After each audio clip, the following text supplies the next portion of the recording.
नमस्कार। मैं हूं अभय श्रीवास्तव और आप मौजूद हैं न्यूज और व्यूज के ऑथेंटिक अड्डे पर, जिसका नाम है टॉकिंग स्टोरी।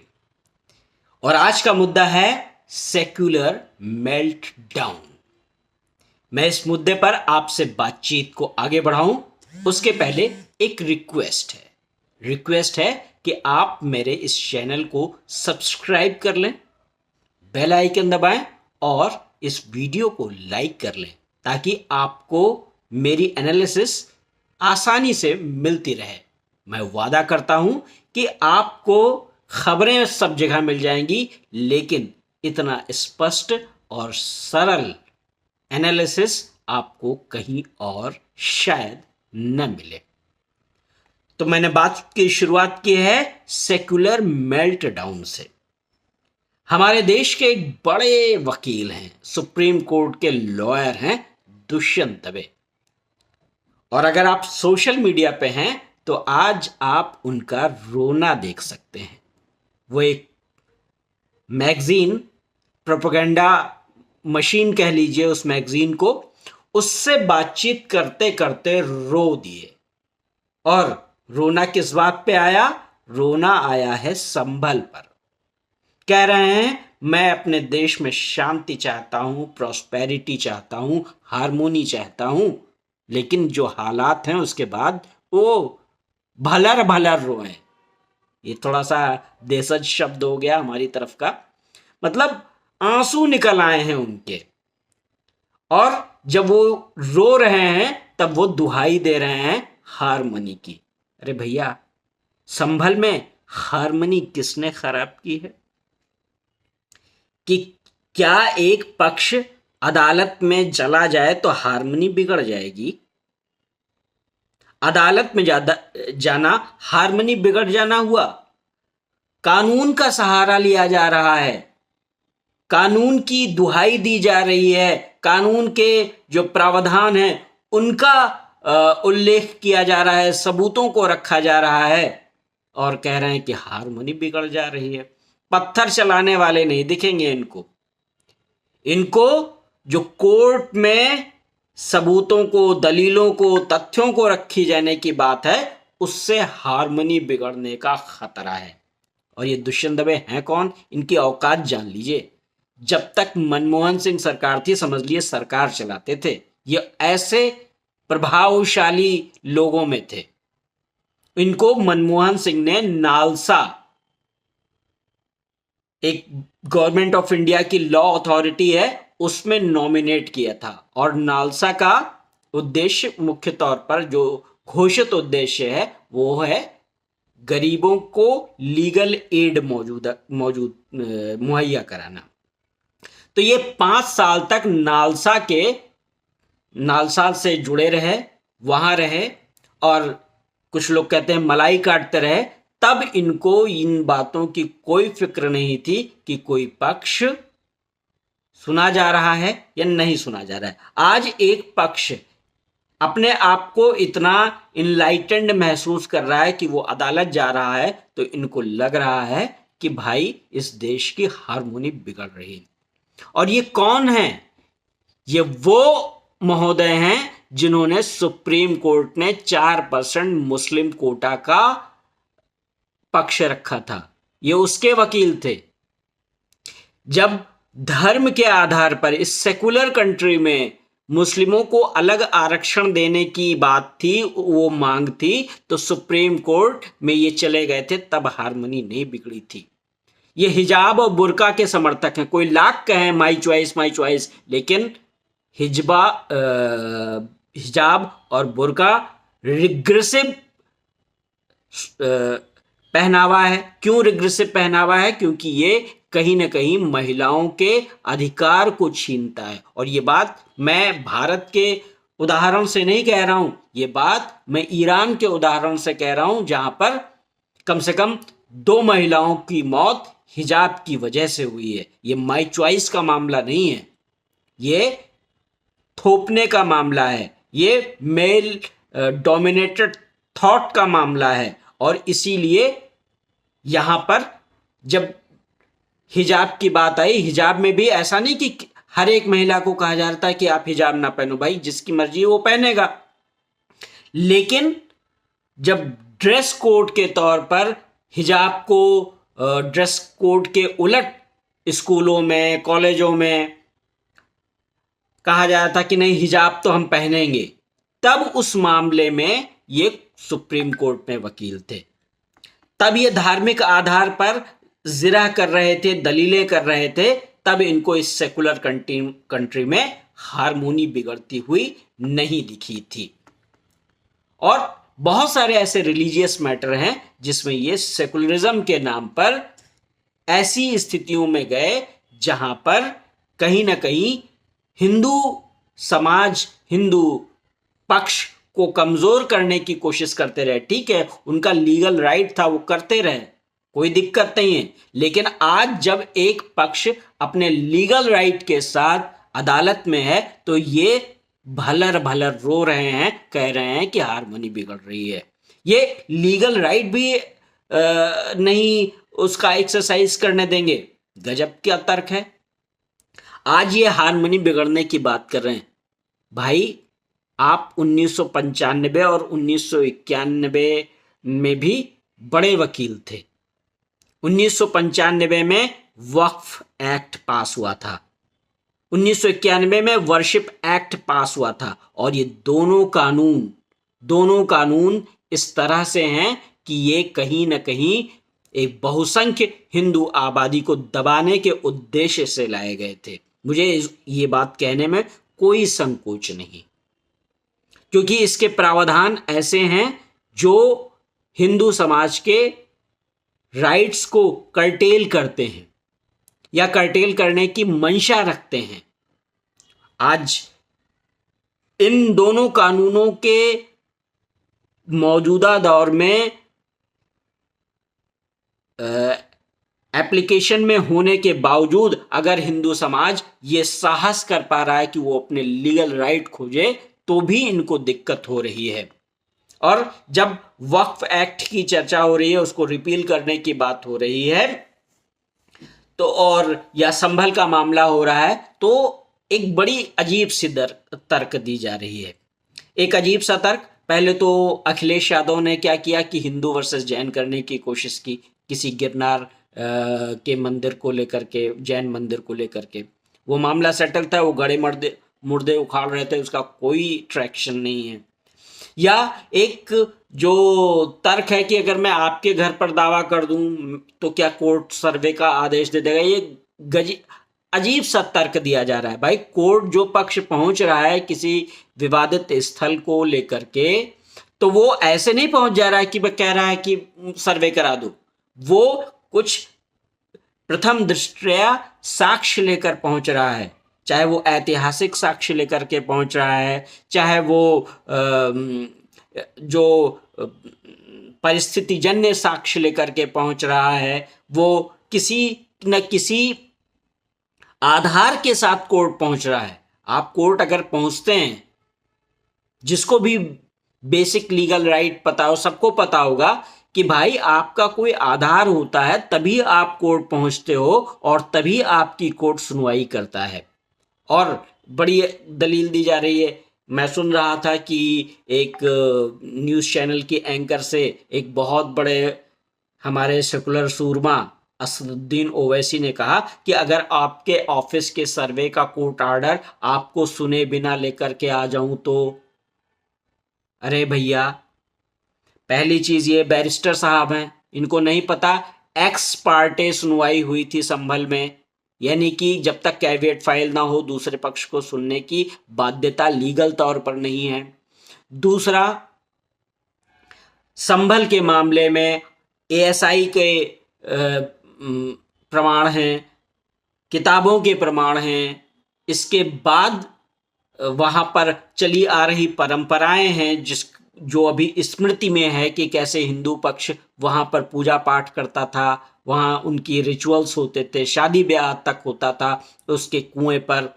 तो ये सारी चीज़ें मौजूद है ना भाई, और इसी वजह से मामला कोर्ट पहुंच सका और इसी वजह से कोर्ट ने ये प्ली स्वीकार की। प्ली अगर बोगस होती है तो कोर्ट स्वीकार ही नहीं करता है।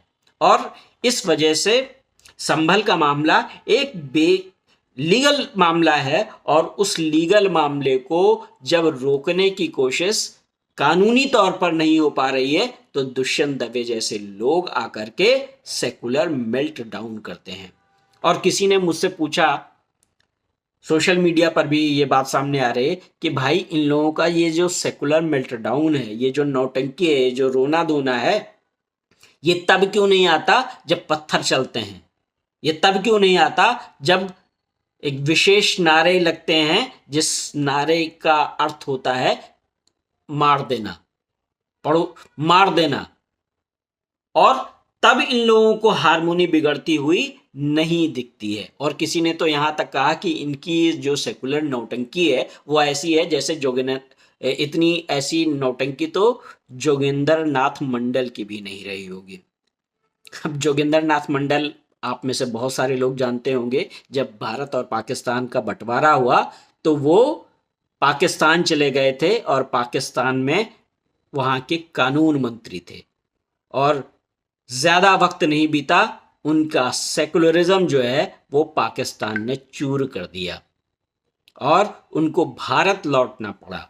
और जब वो भारत लौटे तो बड़े ही दयनीय स्थिति में रहे, और उस दयनीय स्थिति ये बता रही है, जोगेंद्र नाथ मंडल का केस बता रहा है या उसके बाद के हजारों केस बता रहे हैं कि भाई ये जो सेकुलर नौटंकी है ना वो बहुत ही भारी पड़ती है।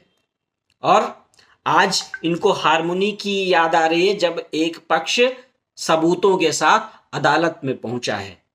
इनको हारमोनी तब नहीं याद आई जब बीजेपी को राजनीतिक तौर पर सेकुलरिस्ट ने, छद्म सेकुलरिस्ट ने अस्पृश्य घोषित कर दिया था। उसके साथ ऐसा व्यवहार होता था कि मानो उनका राजनीतिक वजूद ही नहीं है, रियल पॉलिटिक इस्तेमाल ही नहीं होती थी, क्योंकि वोट बैंक का कुछ ऐसी कंडीशनिंग कर दी गई थी। लेकिन अब हालात बदले हैं। तो अब जब से नरेंद्र मोदी का युग आया है 2014 के बाद से, तब से इन लोगों की एक दाल नहीं गल रही है। यही इनकी समस्या है और इसीलिए इनका मेल्ट डाउन हो रहा है। और ये लोग कितने डेमोक्रेटिक हैं इसका मैं उदाहरण देता हूं। एक उदाहरण, बहुत ही शानदार उदाहरण है।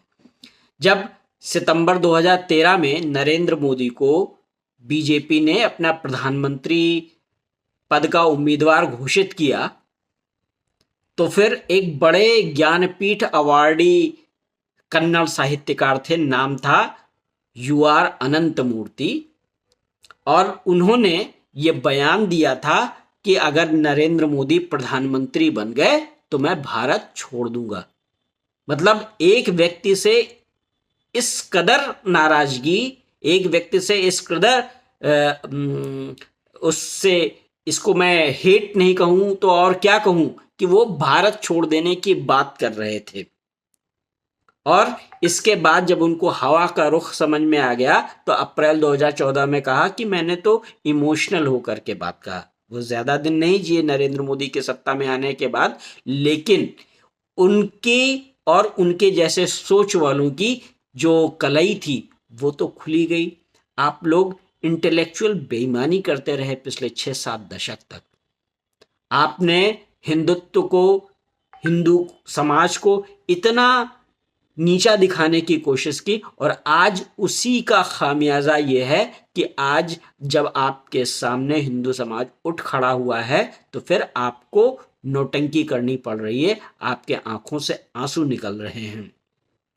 और इन लोग किस तरीके की नौटंकी है आप सोचिए।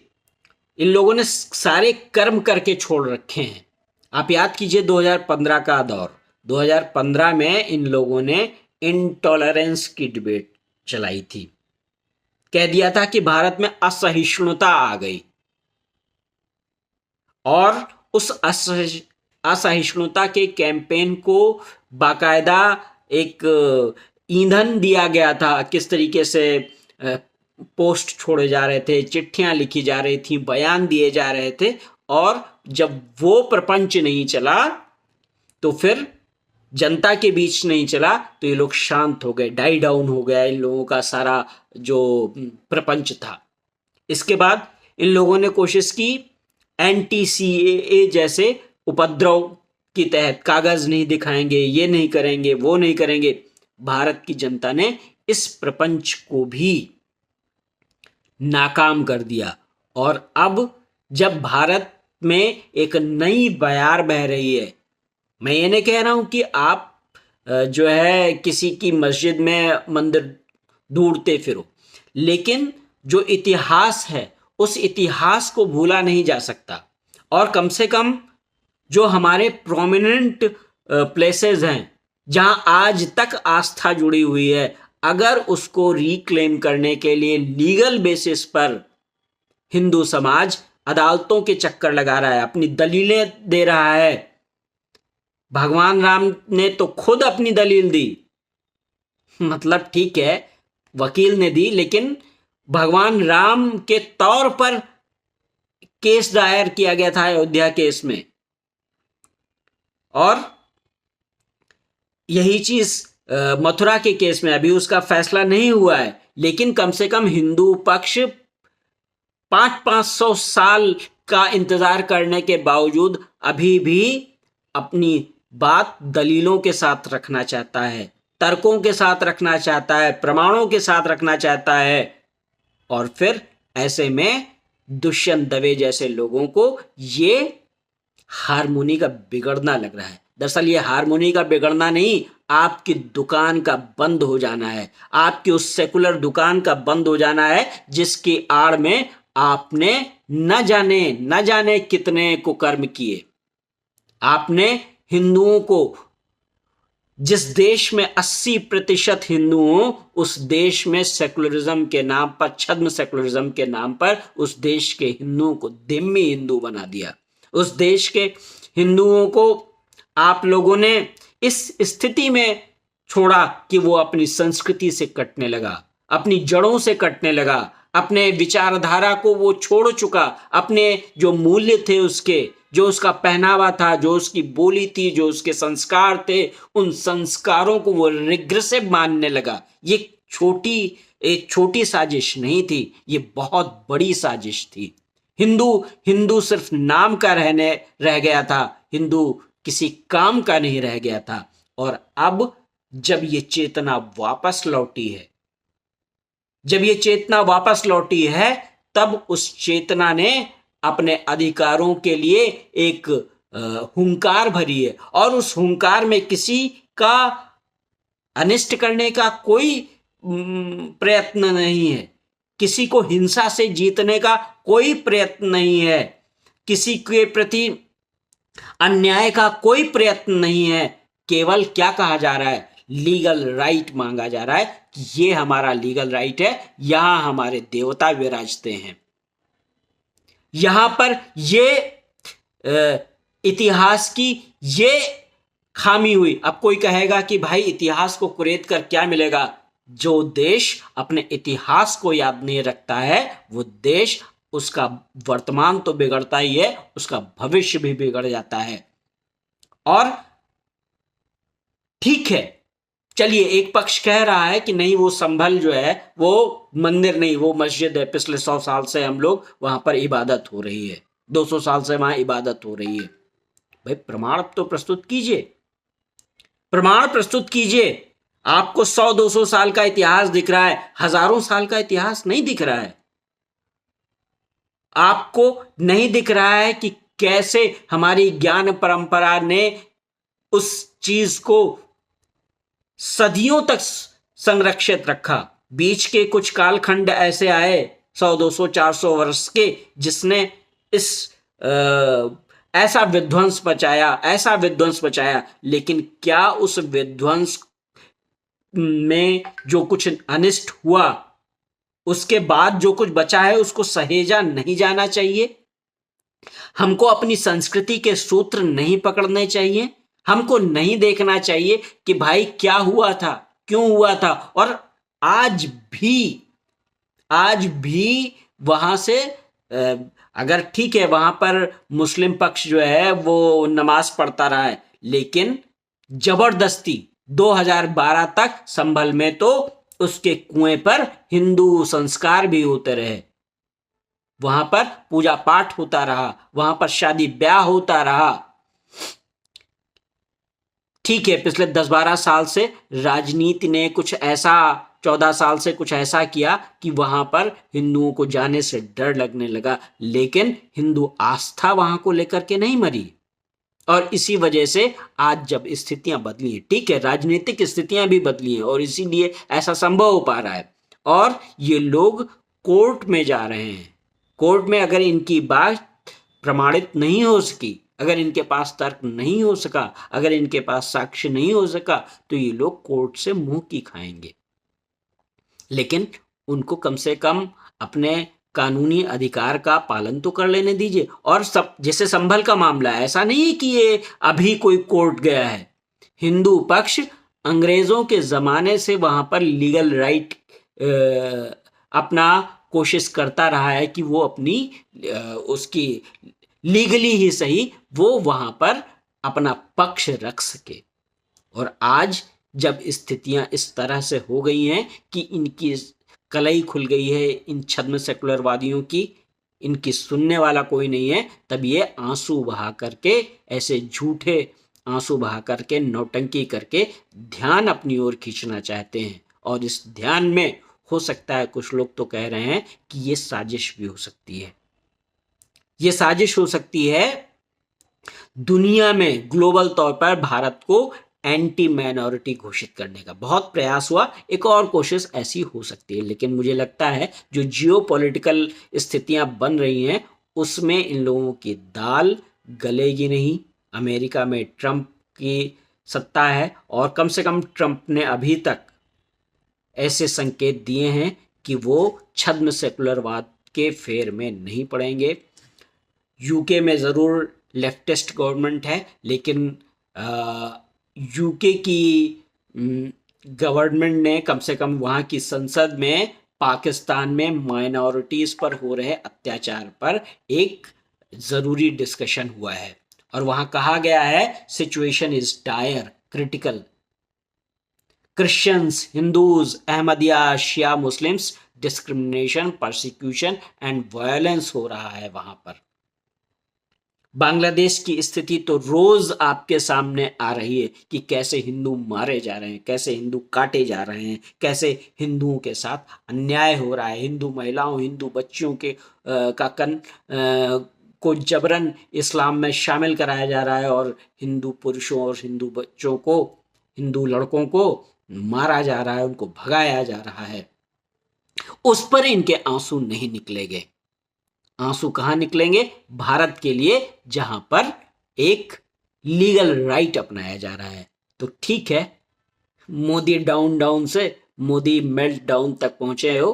अभी देखिए, अभी तो आपको और बुरे दिन देखने हैं, क्योंकि आपके पाप का घड़ा भर चुका है।